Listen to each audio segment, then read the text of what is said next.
Most important is you actually need to understand what the person like to do.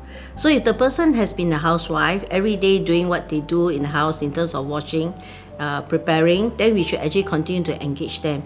For people who actually love to do reading, what you can do is if you have time with your loved one, you engage them in the conversation when you actually read newspaper together. And that is really part of everyday living and part of their daily activity.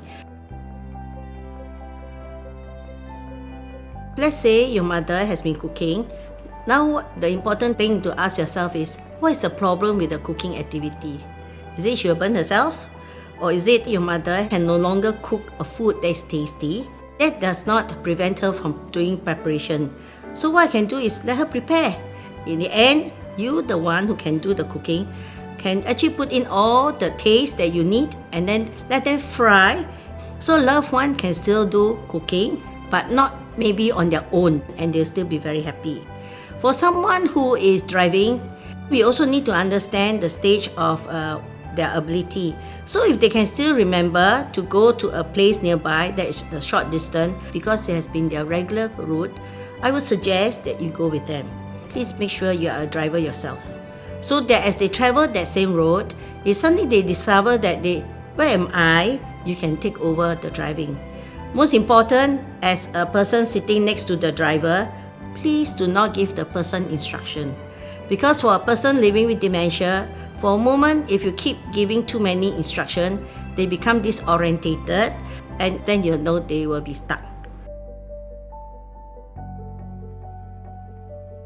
Encourage the older person to go step by step. So basically, you have to remove the clothes.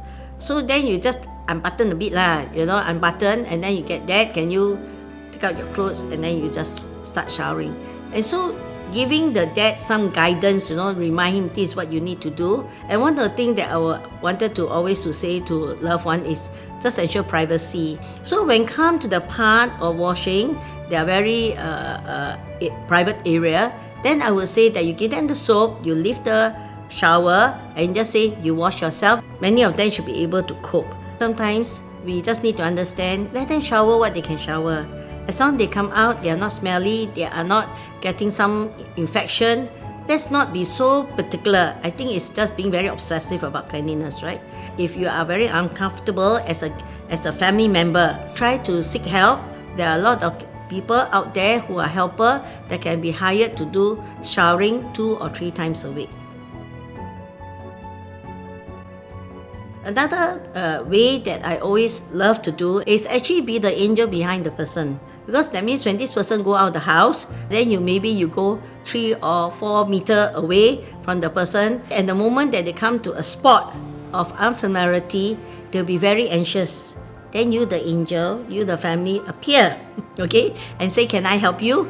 Would you like a drink? I always say must make people happy with the food. And then after they sit them because they are tired, and then once everything is ready, you come, let's go home.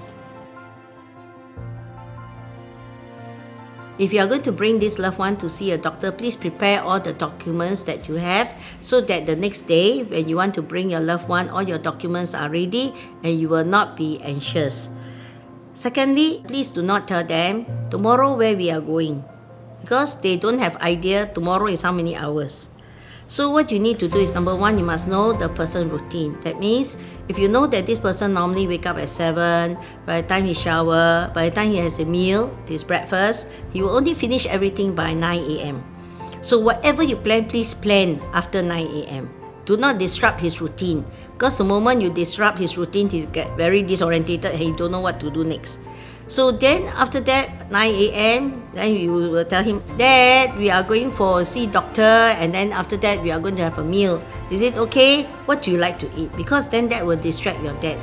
If you go to a place that you are going to have a celebration, please be mindful.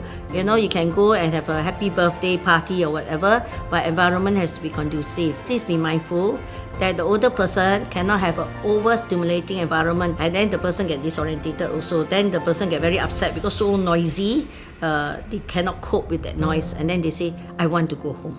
So I would say for a moment, you can understand that happy birthday and all that. Then you say, okay, Dad, let's go to another room. You sit here, maybe you watch TV here while I go and bring in the cake for you. So then that kind of noise volume will not be for a long time for him to manage with.